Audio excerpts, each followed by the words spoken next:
This channel does not promote any violent, harmful, or illegal activities. All content provided by this channel is meant for an educational purpose only. Brought to you by V-Guard, co-powered by Sensodyne O Bhimal, বলো কথা Keshari. Associate sponsor Ultratech Cement। শুধুমাত্র বাগদাতে নয়, রানাঘাটেও এই অসন্তোষ রয়েছে।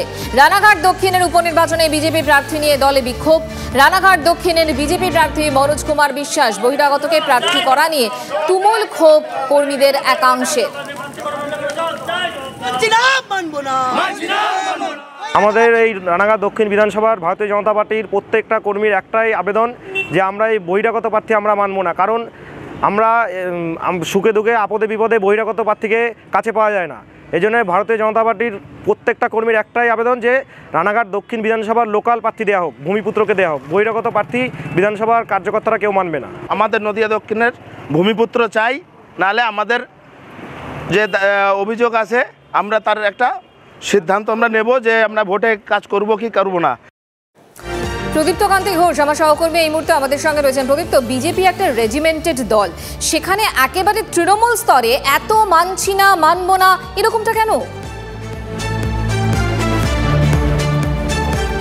দেখো, খুব স্বাভাবিকভাবেই এটা তাদের বক্তব্য, যারা ক্ষোভ দেখাচ্ছেন তাদের বক্তব্য। তারা স্থানীয় প্রার্থী চেয়েছিলেন, এই দুটি আসনেই প্রার্থী করা হয়েছে যাদের, তাদের সঙ্গে ওই এলাকাগুলোর সম্পর্ক নেই। বাগদা আসনে বিনয় কুমার বিশ্বাস, যিনি বনগাঁর সাংসদ, কেন্দ্রীয় প্রতিমন্ত্রী, শান্তনু ঠাকুরের ঘনিষ্ঠ বলে পরিচিত, এবং সে কারণে তাকে প্রার্থী করা হয়েছে। অন্তত বিজেপির একাংশ সেই দাবি করছেন। ঠিক একই রকমভাবে আমরা যদি রানাঘাট দক্ষিণের দিকে তাকাই, তাহলে মনোজ কুমার বিশ্বাস, তিনি কৃষ্ণনগর লোকসভার বাসিন্দা, আর তিনি রানাঘাট দক্ষিণের দলের দায়িত্বে থাকছেন, ইনচার্জ ঠিকই, কিন্তু তিনি কৃষ্ণনগর থেকে এসেছেন।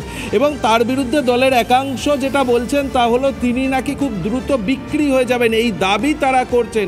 বিনয় বিশ্বাস তিনি বাইরে থেকে এসেছেন, ফলে তাদের দুজনকেই কোথাও বিজেপির যে কর্মীরা রয়েছেন, স্থানীয় নেতৃত্ব রয়েছেন, তারা মেনে নিতে পারছেন না।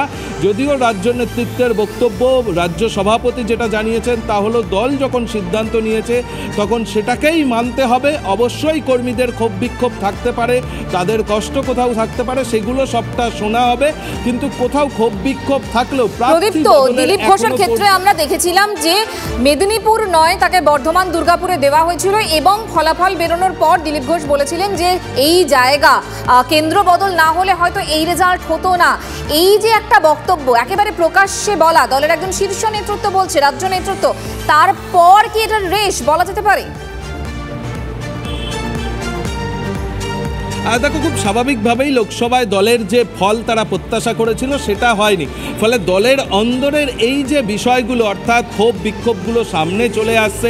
যখন তারা অনেকে দেখছেন যে দিলীপবাবুর মতো নেতা যখন তার মেদিনীপুর আসন নিয়ে প্রকাশ্যে মুখ খুলছেন, ফলে ক্ষোভ বিক্ষোভগুলো হয়তো তাতে আরও বেশি উস্কে দেওয়া হয়েছে, অন্তত তেমনটাই মনে করছেন রাজনৈতিক মহলের বিশেষজ্ঞরা, এবং সে কারণেই এই ধরনের ক্ষোভ বিক্ষোভ বাড়ছে। এমনকি শুধু ক্ষোভ বিক্ষোভ নয়, এই দুটি ক্ষেত্রে একেবারে নির্দিষ্ট করে তারা সময় বেঁধে দিয়েছেন, তা না হলে তারা গণপদত্যাগ করবেন, এই হুমকিও কিন্তু তারা ইতিমধ্যেই রাজ্য নেতৃত্বকে পাঠিয়েছেন। এবং যার ধারা ইতিমধ্যেই আমরা বাগদাতে দেখতে পাচ্ছি যে ইতিমধ্যেই সেটা শুরু হয়েছে।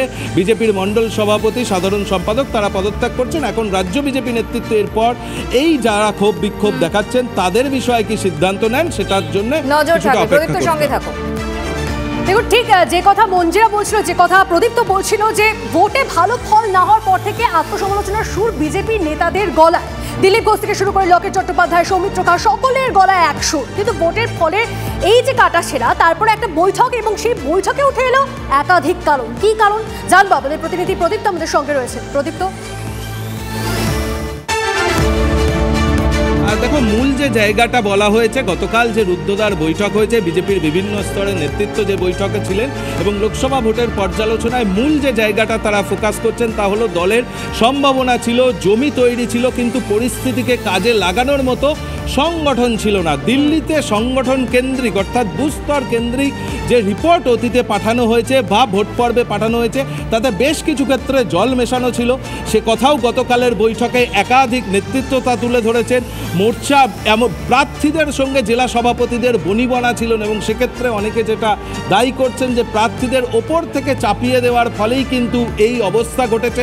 সুকান্ত মজুমদার তিনি বলছেন ইডি সিবিআই এর ওপরে বেশি করে নির্ভর করলে চলবে না, আত্মনির্ভর হতে হবে। অর্থাৎ বিজেপির নেতৃত্বও কি কোথাও ইডি সিবিআই বা অন্যের মুখাপেক্ষী হয়েছিল কিনা সেটা কিন্তু সুকান্তবাবুর এই বক্তব্যে স্পষ্ট হচ্ছে। তবে তার মধ্যেও সুকান্তবাবু বলছেন গতকাল বৈঠকে তিনি যেটা বলেছেন তা হলো ইতিবাচক দিক একটা অবশ্যই রয়েছে, তা হলো দল 90টি আসনে বিধানসভা অনুযায়ী তারা জিতেছেন, 205টি আসনে 40% তাদের ভোট হয়েছে।